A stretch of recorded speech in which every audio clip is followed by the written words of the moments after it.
नमस्कार मु अंकिता आपण मो चैनल को बहुत बहुत स्वागत। मु आज आपण पनीर चंगेजी रेसिपी नहीं आसी सेटा पुणी बिना पेसुण ताकि आपण मैंने पूजा पर्वाणी ओषा व्रत घरे बन पारे।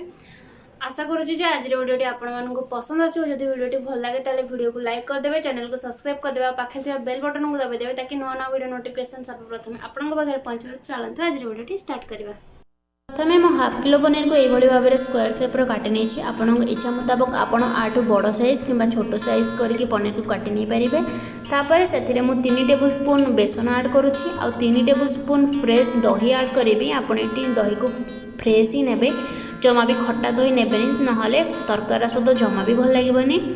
दही पकई सारापर से half tablespoon black pepper add करुँची। ब्लैक पेपर पकेवा द्वारा बहुत ही बढ़िया फ्लेवर आए।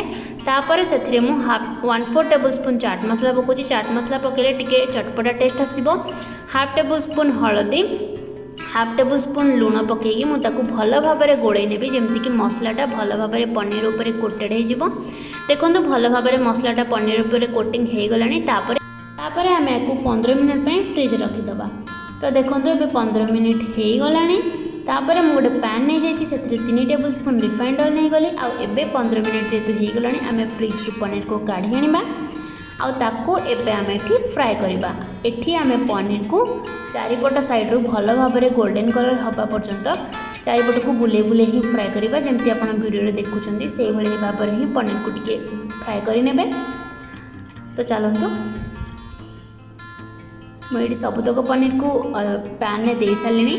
तापर गोटे साइड हो गला पुणी बुलेकी आर साइड रे टिके फ्राए करने। यही हवा द्वारा पनीर लगी जाइए माने पनीर जो मसलाटा कोटिंग होता भल भाव में फ्राए हो जाए और तार बहुत ही बढ़िया फ्लेवर आए और खाइला बेले बहुत ही बढ़िया लगी था। आपड़ डेफिनेटली ये रेसिपीटा देखी सारापर घरे थे यहाँ ट्राए करूँ, आपको बहुत ही पसंद आसो। आमती लगे रेसिपी कमेंट कर निहाती जनइबे। तो देखो ये पनीर टी भल भाव में फ्राए हो गला। चलतु आम गोटे प्लेट को ए साइड रे काढ़ी नबा।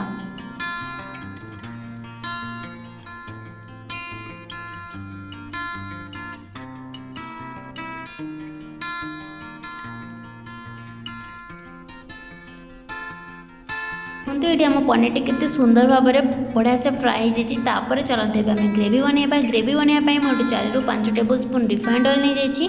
से गोटे तेजपत्र, 2टा शुखला लंका, 2टा गुजराती, गोटे खंडे डालचीनी आउ 2 ରୁ 3टा लवंग पकई नहीं। आपण पाखे आउ जदि किसी गरम मसला थाए ताले पकई नेबे। ताकू आम 1 मिनट पर्यंत सटे करना। तापर से आम पकईबा अदा आउ कंचा लंकार छेचा। जेहेतु मुझे बिना प्याज रसुण बनाऊँगी से अदा और कंचा लंका को छेचिकी पकई आ द्वारा बहुत ही बढ़िया फ्लेवर आए। आपड़ चाहिए अदा और कंचा लंकार पेस्ट नहीं पारे। सहीटा भल भाव में हो सारापर से 2टा मीडियम साइज टमाटर प्यूरी को देदेली आउ एबे आम 2 ରୁ 3 मिनट पर्यंत कषि नबा।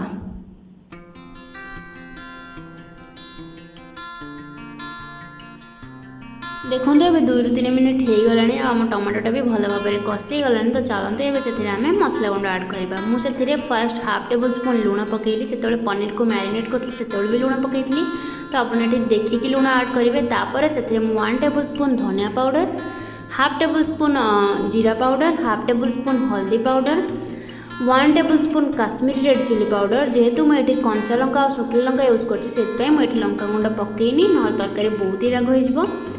यहाँ को आम भल भाव में गोड़े नवा। तापर से अल्प टिके कस्तूरी मेथी को हाथ में क्रश करके पकई नहीं। कस्तूरी मेथी पकड़ा द्वारा बहुत ही बढ़िया फ्लेवर आए।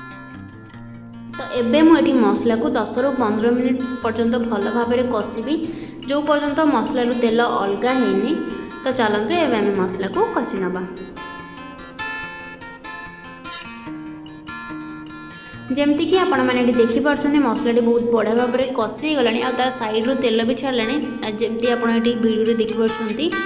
तो तापर मुझे 2 टेबल स्पून फ्रेश दही ऐड करुँची। आप जमा भी ये खट्टा दही नेबेनी ना तरकारी जेहेतु आम बहुत 2टा टमाटो पकईचे तरकारी पूरा खट्टा हो खायापी जमा ही भल लगे। आउ जिते मुझे दही पकई से गैसटा को बंद ही करदेली ना दहीटा फाटीज जमा भी तार टेक्सचर भल आसबनी।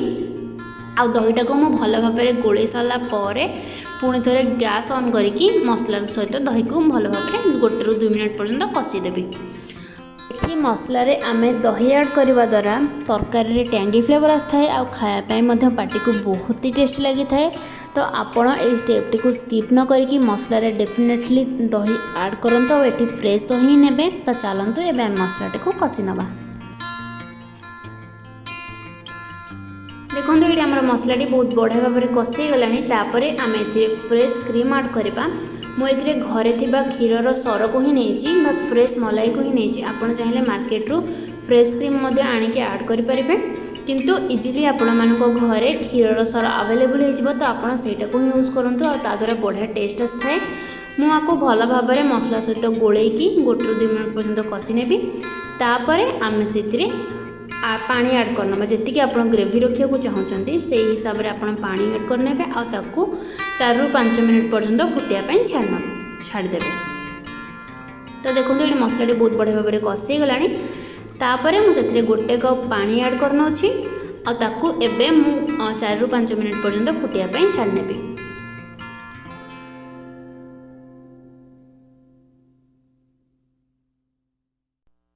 एबे 4 ରୁ 5 मिनट हो गलानी आ ग्रेवीटी भल भाव में फुटी गलानी। तापर आम से पनीर ऐड करना आउ ताकू टिके गोलैकी 1 मिनट पर्यंत घोड़े छाड़ना जमती कि पनीर रे मसलार फ्लेवर बढ़िया भाव में पड़े आसो आ खाइला बेले बहुत ही टेस्टी लगे। आशा करुँचे आज वीडियोटी आपण पसंद आसो। जदि वीडियोटी भल लगी थाए ताले वीडियो को लाइक कर दिंतु। आपण फ्रेंड्स और फैमिली सहित शेयर कर दिंतु जमती कि सेमाने भी रेसिपीटा को बनै खाई पारे। आउ आपणक मतामत मत कमेंट माध्यम डेफिनेटली जनातु। देखो पनीर टी केते सुंदर भाव में होती। लास्ट को मुझे फ्रेश कोरिएंडर ऐड करना। फाइनली आमर पनीर चंगेजी बनिकी रेडी हो गला। रही नमस्कार, जय जगन्नाथ।